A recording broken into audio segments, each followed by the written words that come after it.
It's the moment their families have been waiting for.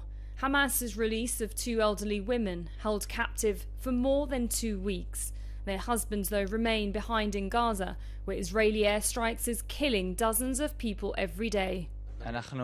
We're very emotional and happy that my grandmother Yocheved Lifshitz and Nurit Cooper, both from the kibbutz near Oz, is coming back to us in a real humanitarian move. We're expecting the rest to be released, all hostages from the kibbutz, all hostages in general. Hamas maintains it's treating its civilian captives like guests and is willing to release them without conditions, but says Israel hasn't accepted. We have declared on Friday that we were ready to release 2 and another 2 Israelis women. At that time, the Americans accepted to have those 2 women back, but the Israelis rejected that. Prime Minister Netanyahu rejected that. Israel's Prime Minister Benjamin Netanyahu, though, rejected this claim by saying the army and security forces have been active for days in getting the captives released.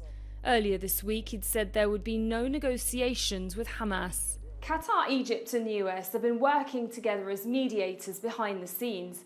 And then shortly after the grandmothers entered Egypt through the Rafah crossing from Gaza, intense Israeli airstrikes resumed.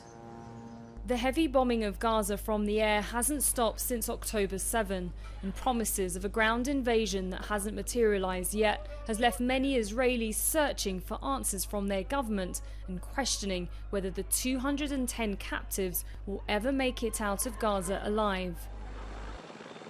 The arrival of the grandmothers in Israel is likely to give desperate families hope to be reunited again with their loved ones. And in Gaza, people hope for a respite from what is the worst bombing they have ever seen. Sara, Khairat, Al Jazeera, occupied East Jerusalem.